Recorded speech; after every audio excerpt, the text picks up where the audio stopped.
platform for teaching, learning, and opening the eyes of our audience to the world of kink and BDSM. I am your host, Remi D'Beau. And I am your second host, Orora Storm. I am your co-host, Kane Marcos. And I'm your second co-host, Phynix Grey. In our last video, we brought you a news report, which was basically our table of contents.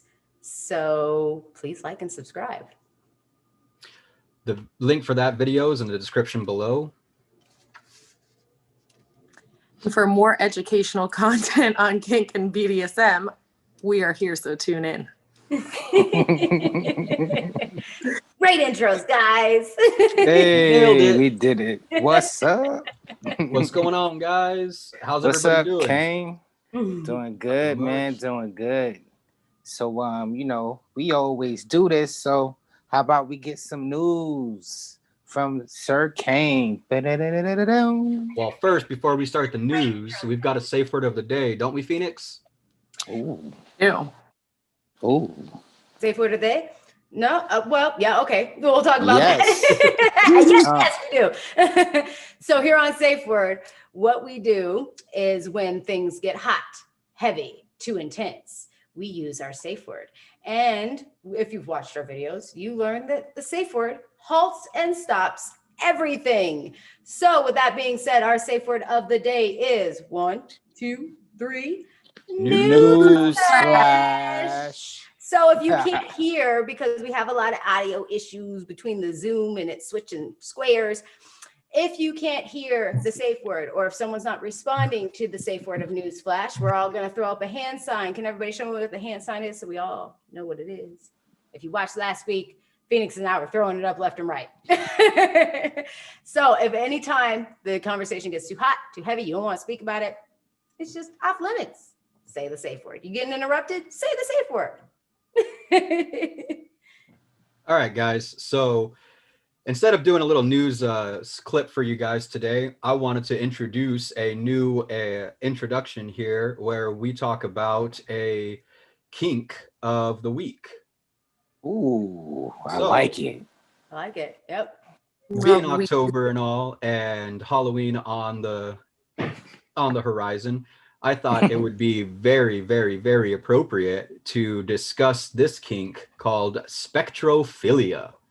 And now I get to have a little bit of fun because I know what spectrophilia is. A lot of our viewers might know what spectrophilia is, but do our own safe word know what spectrophilia is? So now we're going to get a good guess from each of our hosts and co-hosts.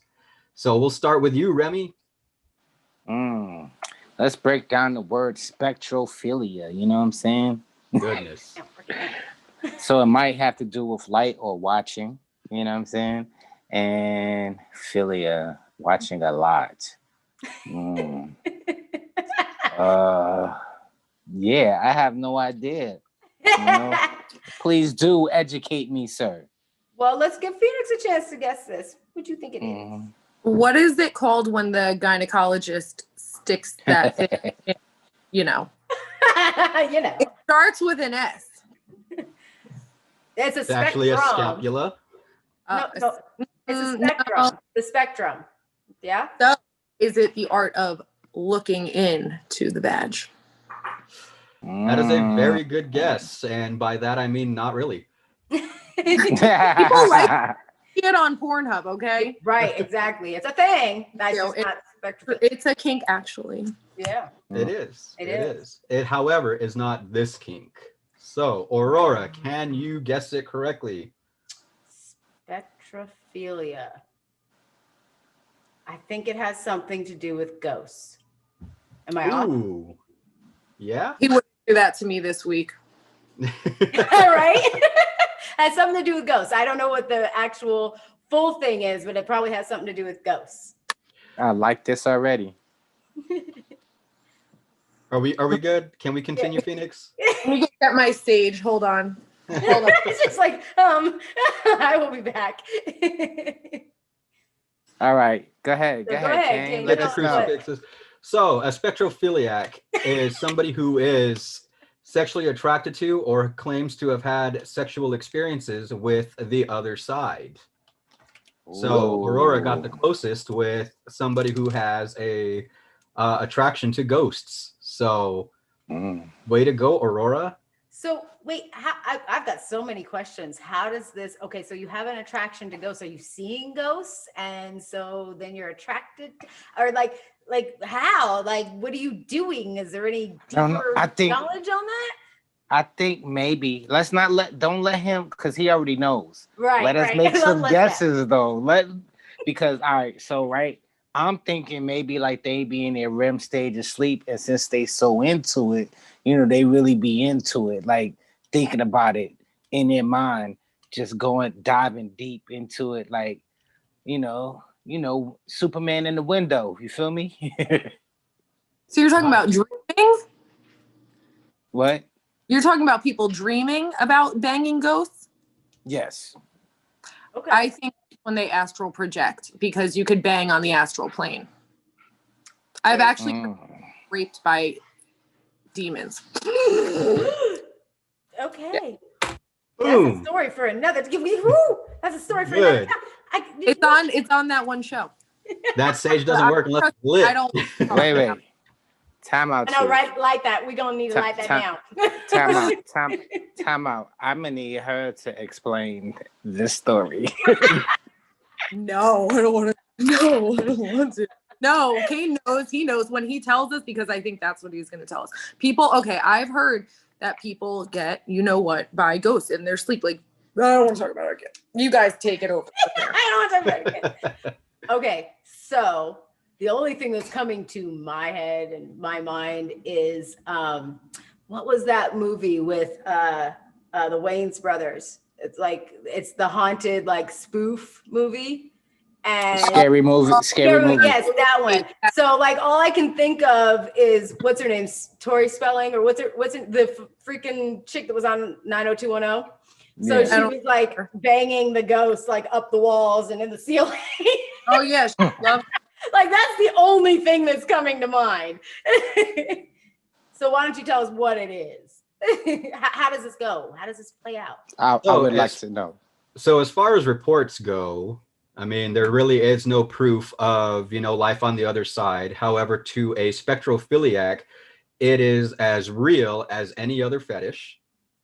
And it can be best described in my own words. If I get this wrong, please don't hate me. But from the descriptions that I've read, the best way to describe it is an intense self-love session in which the mind creates a spiritual partner to fill in the void of the absence of a physical partner. You know what? I watched, I'm sorry, but I watched this movie the other day, right? And it was 4 girls trying to lose their virginity or something like that. It was like a comedy with it was like American Pie, 14 or something. But so the nah, episode.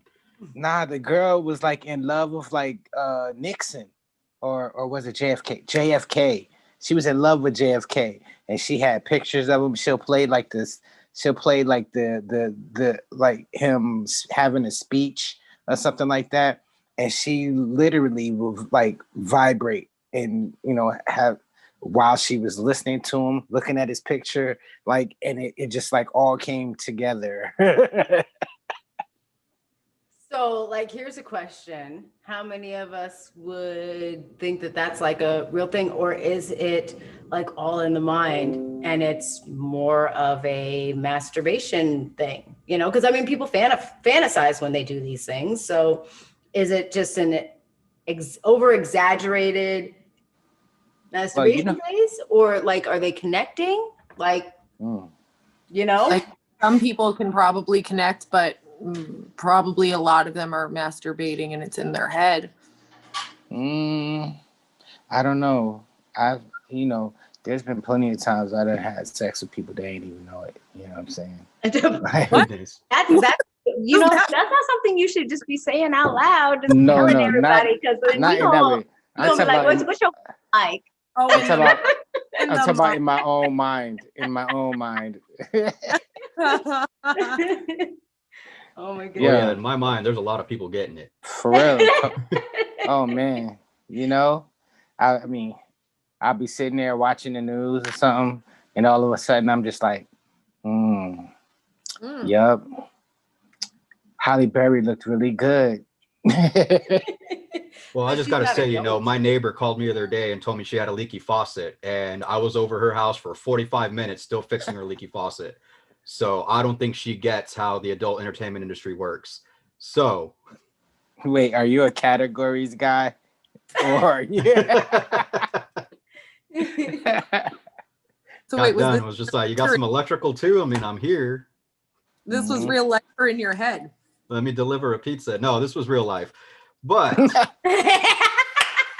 this is real life, but back to the topic at hand, I definitely think that, any type of fetish is as real as the next fetish. Just because you can't draw the line at physical versus spiritual versus emotional versus, because I think it would be offensive to kind of say like, oh, I think it's all in their head, Yeah, because for them it is actually very real.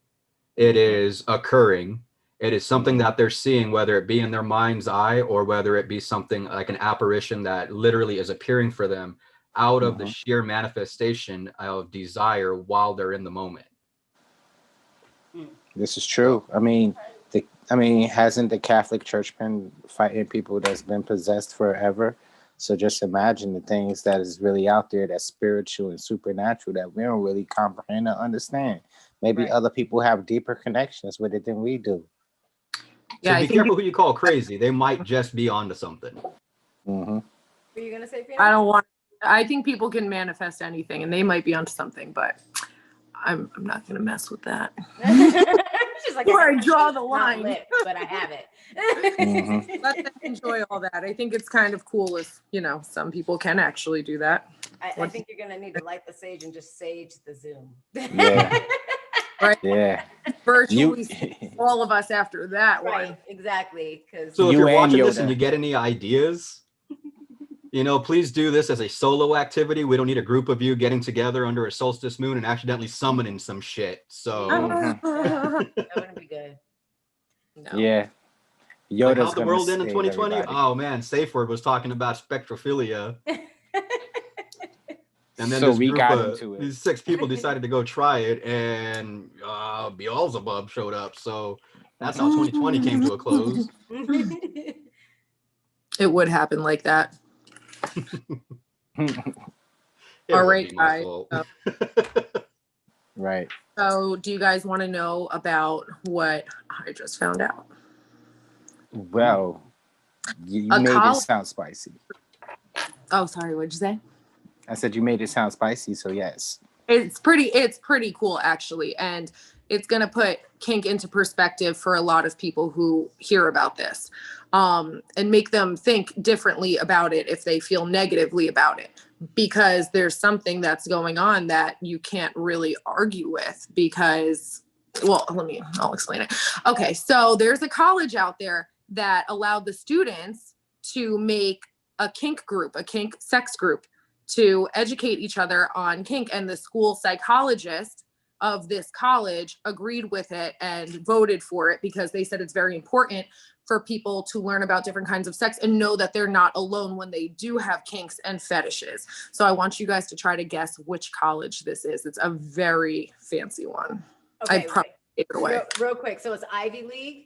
Yes. Ivy League college. Yes. And everyone, well, not everyone, but the most important person to agree with having the group agreed with having the group, the psychologist. Might have been a psychiatrist, not sure, whatever. Here's the thing. I love this story because I think there needs to be more education out there. And, that's the whole reason we started this, so that things weren't so taboo. So, I mean, I love the idea. Now, the fact that it's an Ivy League school, that's crazy. I'm going to guess Harvard. Okay, what do you guys guess? I'm going to go with Yale because it sounds like Yale. Okay, what about you, Kane? I don't know. Orora and Remi just kind of ran through the 2 Ivy League schools that I know about. I don't know of any other ones. So I'm gonna go ahead and maybe throw this one out there. It might not be an Ivy League school, but I know it's a part of I'm basing this solely off of college football. I'm gonna go with Notre Dame. Well, Remi and Kane are wrong, and Aurora is correct. I've been getting these. I'm just saying, I've been getting these. Yeah. Nah, yeah. I was gonna say Harvard, but she said it before me, and it's not fair. You always gonna say what I'm gonna say, and somehow I say it first. You know what I'm saying? Like she always take my words. Yeah, this lady's first nonsense is really right. Right. Right. Now we're gonna make it a sexist thing. That's what we're doing. Right. Yes. Yes, we are. Well, I don't know. We've talked about Ivy League schools, and Harvard and Yale are pretty low-hanging fruit. So, but who would have really thought fancy Harvard would be, accepting of something so taboo? Yeah, exactly. Anybody would have. No, I wouldn't have. And I never would have thought would ever allow something like that to go down. Right. That's why I guessed it, and that's why I made a face like Harvard, maybe, but they're kind of like. Really I would think NYU, like NYU would allow something like that, but Harvard, like, what? You want me to tell you what I think? Sure. What? All right. See. Oh God. Hold on, it's a roller coaster. For the lower level schools, they ain't got time for that because time is money. You know what I'm saying? But for the Ivy League schools, they got that. They got the money. They got the time. They could chill. They could do what they want. They could explore stuff. We gotta explore it on our own time. You feel me? These Ivy League schools are very expensive. They don't have that much time to be, messing around at all with their studies. But this is important, so it's but that's to you. It's expensive to you. But to them, it's not expensive. Well, that's true. Oh, no, it's true. Because the people that go to Harvard, it's just like, oh, well, that's just the price for college. You know what I mean? Mm-hmm. Yeah, until they have hundreds and thousands of student loans that they're paying off. Right. But a lot of them don't. Like, I had a friend that went to Harvard, and her parents paid for everything. And I was just like, are you kidding me? And a lot of people don't have any money and get in there and get some student loans. But regardless, I'm pretty sure lower colleges might have it too, but I haven't researched it, so I can't really argue with you. Well, and it doesn't even really matter. The fact that Harvard is exactly like the forefront on this is cool. Like they are for like law and business and those kinds of things. Very serious, focus-minded individuals. So to have like a kink community within the college, that's like I'm loving how open everybody's getting. Well, where do you think where most of our kink community come from? Right. Let's just say we have some fun stuff gets learned at college. Some brilliant minds. Yeah. Also, they have a part of the group where for people who have had been through sexual abuse and assault and whatnot, they have all the resources of where to send them on campus to get the proper help that they need. That's awesome. That's awesome. Well, and also, I think it's really cool that Harvard actually started something up like this because it actually lends a load of credibility to the kink community.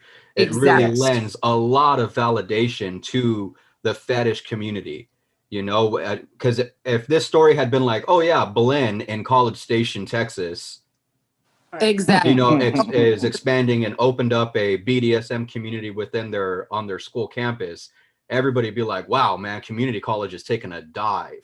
So I think it's really cool that, an Ivy League school, and not only an Ivy League, the Ivy League school. I mean, the forefront of thought.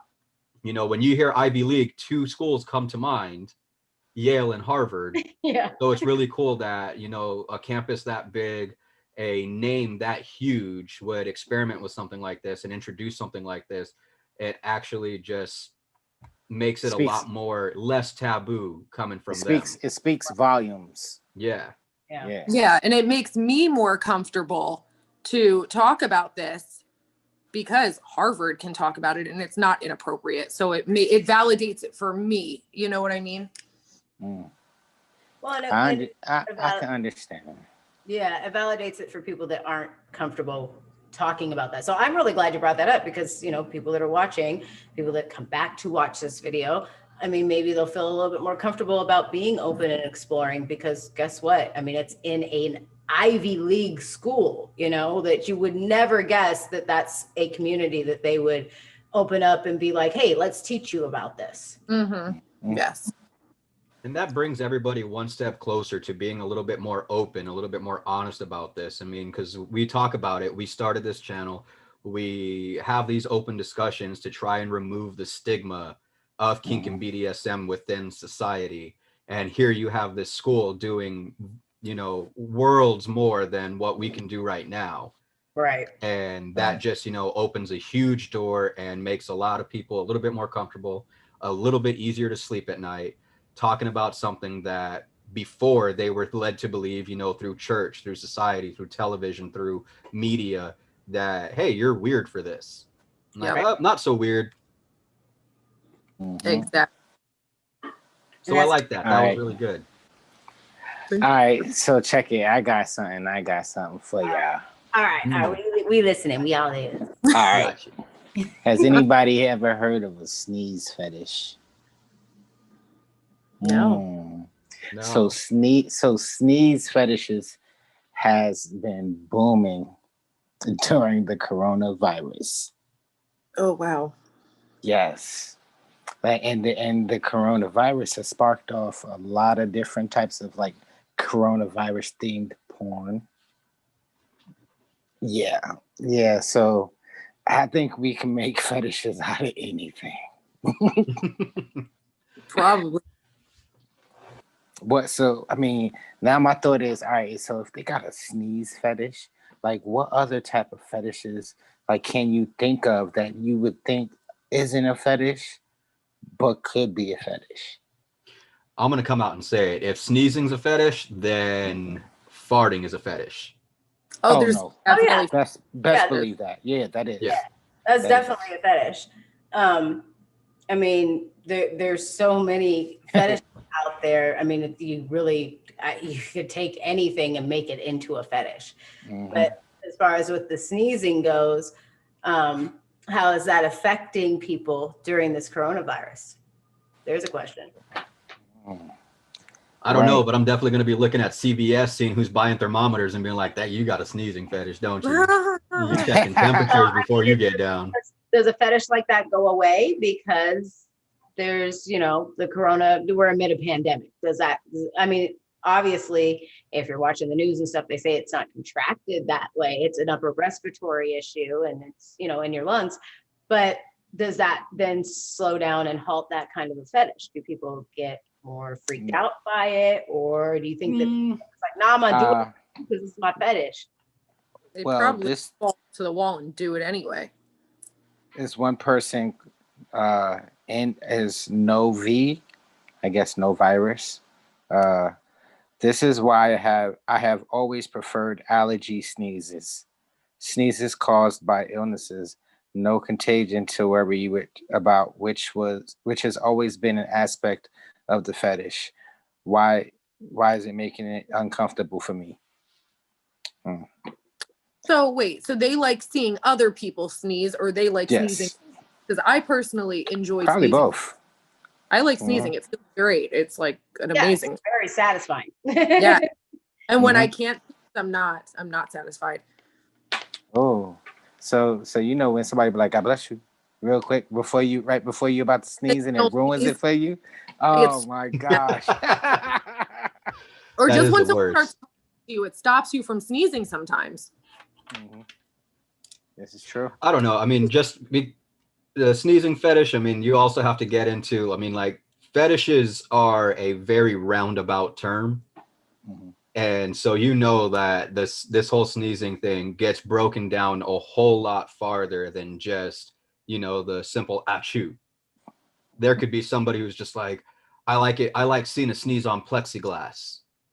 I like when somebody sneezes, you know, looking at when they're in between me and the sun and I could see the spray. Not necessarily meaning that they like to get sneezed on, You know, maybe they can, maybe their attraction is to the sound, maybe their attraction is to the sight, and not necessarily, you know, the water sport aspect of it, where you mean like you're feeling the spray. So I mean, it just depends on, you know, how people take this fetish and kind of run with it. I mean, there's too many people in the world. I like saying that all the time whenever something like this comes up. There's too many people in the world for there not to be at least one Right. that likes to feel the spray. You know, that person who, when they ain't in public, has to go through the car wash with the window cracked just a little bit. Okay. You know, for the simulated experience. Yes. And do you think in the morning, man or woman, or Apache helicopter, whatever you identify as, do you think in the morning when they're getting ready and they're putting on like their spray deodorant or their perfume or something, it's not kind of like just a quick tease? Nah, they wait for breakfast so they could throw the pepper up in the air and be like, oh, excuse me, somebody got turned on. Watch out. I think there's people out there who can have orgasms from sneezing. Oh yeah. Yeah. Oh yeah, I'm There's sure. medicine for that. Definitely a thing. That's Yeah, probably I'm a part Called of pepper. it. It's like the sneezing Viagra. Yo, I'd sneeze every day, all day. I really would. Right. I wish that was a thing. I walk around. Oh, oh. You're making it look good. Okay, so my thing is a little edgy. Ooh. So I'm gonna ask you guys, kind of like Kane did, what this fetish is, and I'm gonna have you guys guess. Okay. I took Latin. This ought to be good. Well, it's a two-part word. Okay. Mm-hmm. The name of this fetish is recreational sounding. Oh.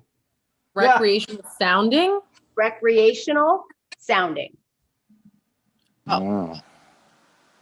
Wait, that's the name of the fetish. That's the name of the fetish. Oh. So Wait. what do you think Let's put is? this in So order. what story do you think I'm gonna tell you? You ask us first. You ask the people. Ask the people. Ask Is anyone us. watching? Choose the person. Choose the person. Okay. Oh, choose the person. All right, Mhm. Phoenix, I don't know. What do you think about recreational sounding? What do you think it is? Recreational sounding. Yeah. That's the fetish. Recreational sounding.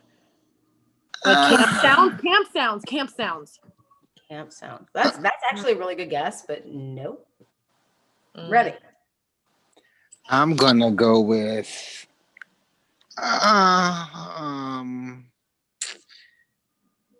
people that have recreational sex sounds, like they like to either hear the sounds of sex being made, or they like making the sounds. That's a good one. That's a good guess too. Like that's probably something I would have guessed. Okay. Okay. Okay. I know what sounding is. I wouldn't exactly know what recreational sounding is exactly, just because sounding itself is a very for me, that is getting from hard into our extreme. I mean, it's kind of it's Definitely there. So I don't think it's fair Ooh. that I already know. So I'm going to venture the wrongest guess that I possibly can. Damn it. Man, see, it's not fair. I'm not into extreme. Yeah, no. Okay, so none of y'all were close. I mean, I guess Kane kind of gave us a halfway guess. Mm-hmm. No, I didn't venture a guess. He I didn't said I was even going to give you guess. a wrong guess. Right, okay. So I'm going to say, when it comes to sounding, I'm going to play ignorant here, and I'm going to say that it has to do something with either the echo or noise vibration. Nope. It has nothing to do with sounds. Oh God, I can't wait to see your faces. Much as sound is in the word. Recreational sounding involves inserting a liquid or object into your urethra. Oh. It is a fetish. So Okay. the story I have behind that is a guy was found through an ultrasound to have a charging cable stuck in his bladder.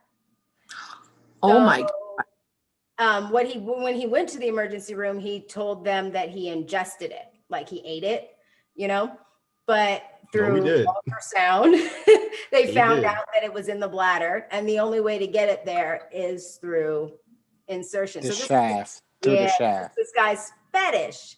Wait. Yeah. Wait one, please. All right. Now, do you think that has something to do with like an electric fetish, play? I mean, I guess it could if you're going to take it, to those levels. If you're going to explore to those levels, yeah, why not? I mean, it's an electronic device, I guess. It's not like a violet wand though that, transmits some kind of electrical current.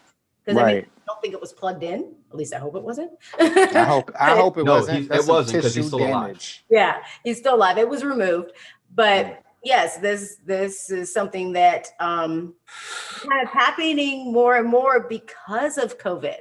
Like people staying at home and trying out things on themselves. Wait. Oh. I got another one. You got another one. All right, now put this in your mind, all right? Think about this for a second. What they had to do to remove that. Right? Nope, that's Oh a my surgery. gosh. Had to be put to sleep. Yeah. That's a surgery. Honestly, he probably would want to stay awake to get it removed because that's what he likes. Well, yeah, he probably wanted. Well, maybe. I mean, there's people that Yeah. there's people that go very extreme and put barbed wire down there, all sorts of things. Yeah. So, I mean, and they like the slow pull out.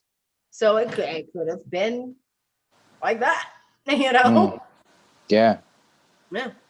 But I mean, I don't think he was awake. Like they pretty much put him under because like when they questioned him afterwards, that's when he was like, oh, yeah. Okay, so I didn't need it.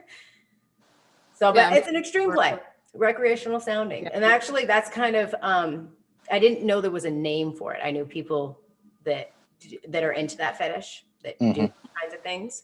It's not personally one of my fetishes. It's one of my hard limits. I won't do that for anybody else, but, but definitely it is a fetish out there. And when you're left to your own devices, and you have these kinks and these fetishes, that's a really good question though. Like when you have these kinks and these fetishes and we have something like a pandemic, what do you do to fulfill those needs? Right, especially if you can't have somebody come in and be there with you to help you, to guide you through that. Right. Like sometimes having that second person there as a spotter, you know what I mean, is better than having no one at all. And you still going through with it. So I just suggest that people be safe out there. I'm personally I can't go to that extreme, but Oh, to each his own. You know what I mean? You can't. Me? I really thought you could. Come on, Remi. No, I'm just saying that particular extreme. Oh, I'm open. I'm just not That's my open boundary. enough to that. You know what I'm saying? That's your boundary. That's It's a fine. boundary. I'm cool. It's a boundary. I'm cool. I love you for it. You know what I'm saying? so for me personally, I don't have that is not necessarily one of my fetishes, but I have dealt with that fetish before. Ooh. And for anybody wondering, I do charge a handling fee. That is a part of that. It's like a tattoo artist. If you want something tattooed on the side, there's a handling fee associated with that. This is true. Same thing in my dungeon. There is a handling fee. There's also a lot of negotiations. There's a lot of talk before that. A safe word is definitely involved, but I've never gone so far as to insert something so far that it could end up in the bladder. Facts. The most I've ever done was I had a client who shall remain nameless and genderless that wanted, I don't know, I want to call it a chain because that's what we always called it, but the dog tag chain, Mm, the okay. beaded chain. Yeah. So it was kind of similar to, I didn't know they came in different gauges until this individual happened by and explained what they wanted done. And so they had a little bit larger gauge than, your standard size, and wanted it done in much the same manner as, rectal beads, but just done in a different location through the urethra. And so there's a lot of sanitation that's involved. Bleach, ammonia is not recommended. Yeah, I wouldn't. No, that messes with people's pH. Yes.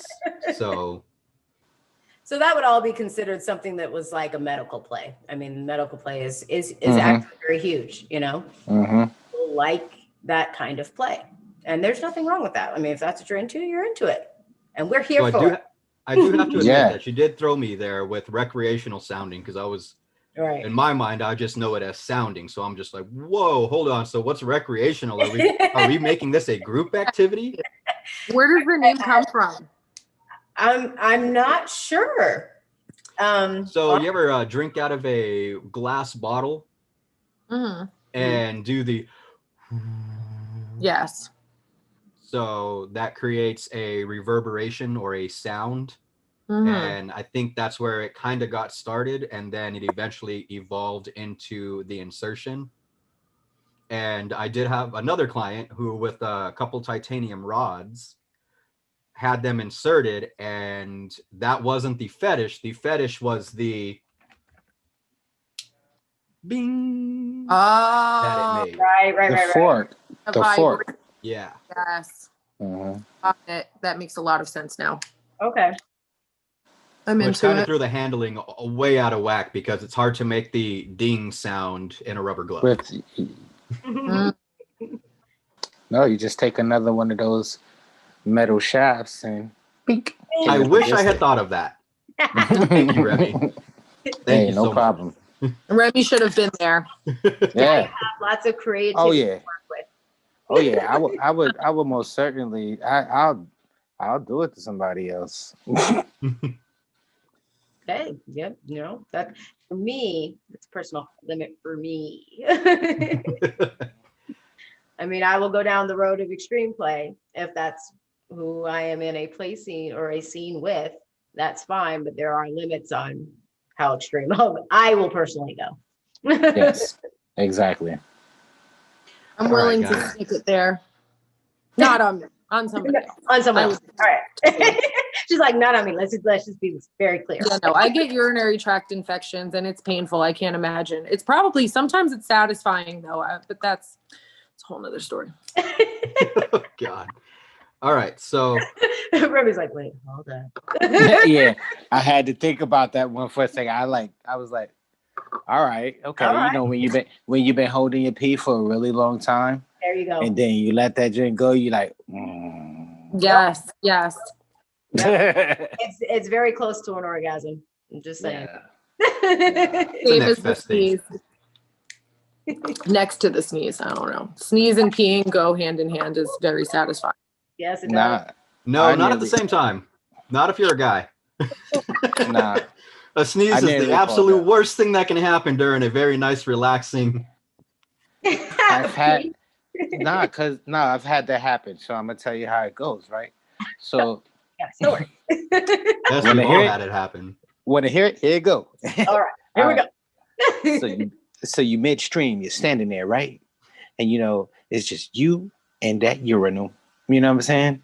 And it's the urinal's looking at you, you looking at the urinal, you letting the stream go. And all of a sudden,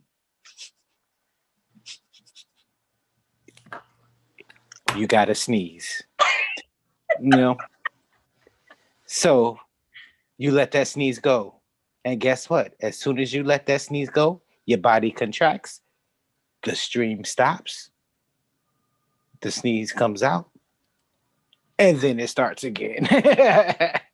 Yeah, okay, well, that happens for me as well. And I would have to say that, like... Oh, no. It's a completely involuntary thing that happens. Okay. When the stream stops. But what I'm touching on is the fact that, like, sneezing and using the restroom after you've held it for a very long time, right, is both a satisfying feeling, almost orgasmic. Now, if you sneeze in the middle while you're midstream, it kind of you ever been to that point where you're almost there, right? Mhm. And then it just kind of gets ripped away from you. That's that feeling, at least on my end. Wait. Or when you cough, it bothers it. I got you. I got one for you, right? All right. The peeing when you have to go really bad, Mhm. sneezing, and taking the Q-tip to the ear at the same time. That's Ooh. Come on Now watch, now. somebody's gonna go home and try this. They're gonna be like, They're gonna be like, oh my gosh, the Oh. Q-tip's the most amazing. If you've never tried it, try it right now. It's so Mhm. satisfying. right, it is. Especially looking at it afterwards and seeing what it looks like. That's my favorite part. It has to have earwax on it, or I'm not happy. Well, I have to keep doing it. Kate's like, Hang on, what? newsflash. Don't do but that. Here's the thing. She's being very honest because I don't care what you say. Everybody does this and then goes, ooh, what did I get? Yep. No, I do it. I only do it to tell me how clean my ear is. Oh, Thank don't you. even. We're gonna air out your dirty laundry. Man. I'm with you. I really be looking at that joint like, okay, all right. All right. I got a good one. I dug for gold this time. Next thing you're gonna tell me is to look at the paper after you wipe like it's some kind of Rorschach test. I do that. Who does that? Don't nobody. Hey, who? Don't nobody do that around here. How do you know? What's everybody looking at me for? Just It's a ain't nobody butterfly. go. I mean, just as long as you ain't bringing it in. I mean, that's a thing. That's a thing. But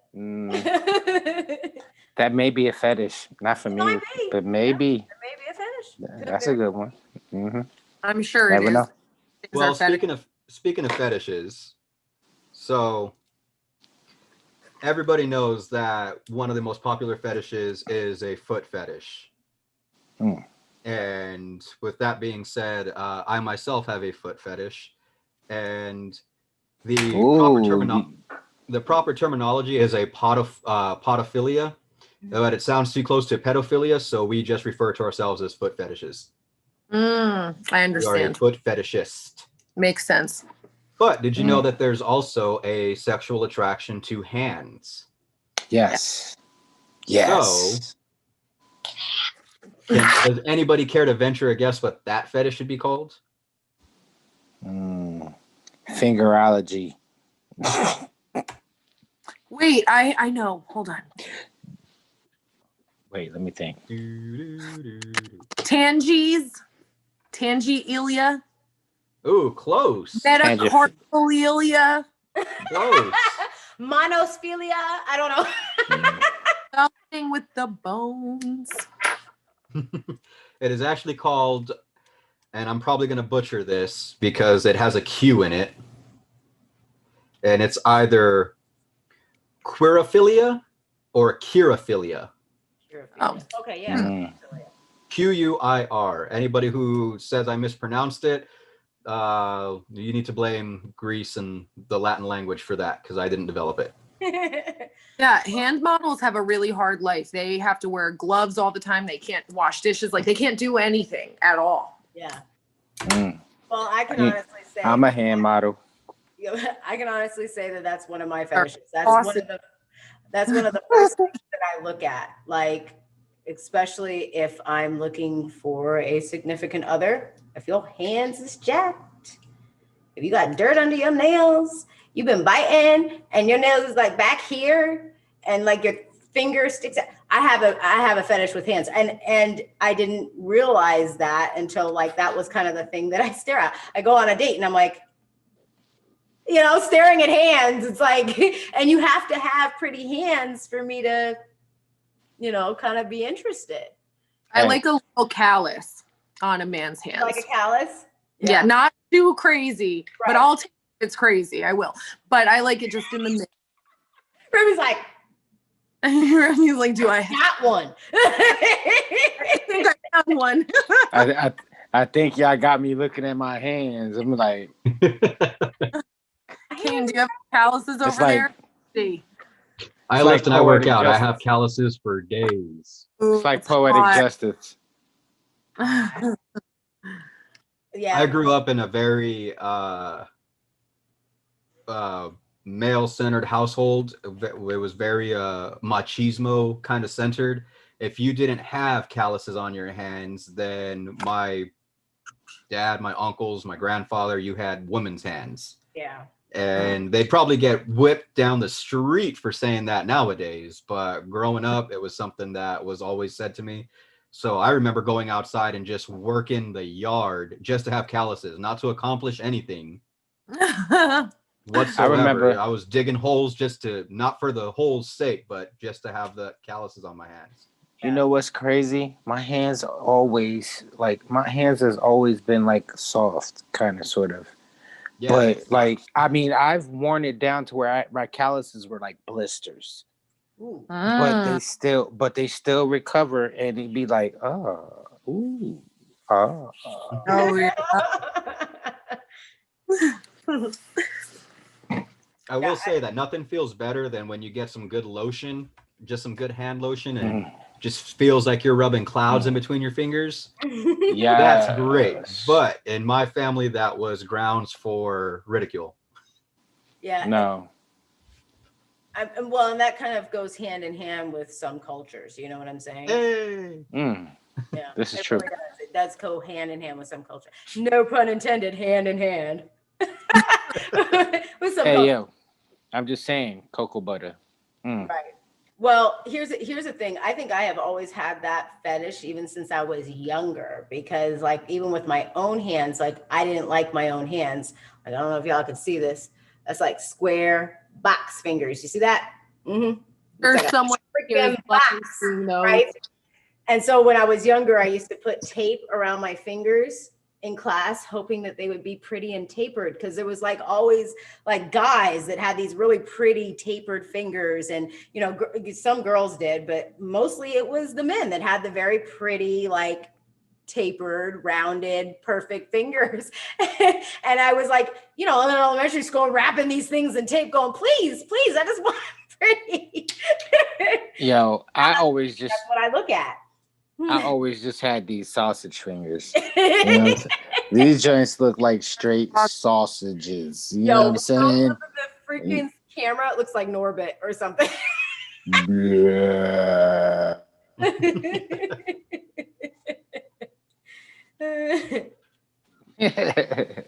All right, guys. So I think that's all we have for tonight. This was a little sneak peek into getting to know us just a little bit better. We shared some personal stuff tonight. If you guys would like, comment, subscribe, and let us get to know you guys a little bit better. So from all of us here at Safe Word to you guys, good night, stay kinky, and we'll catch you guys next time. Don't forget to like and subscribe.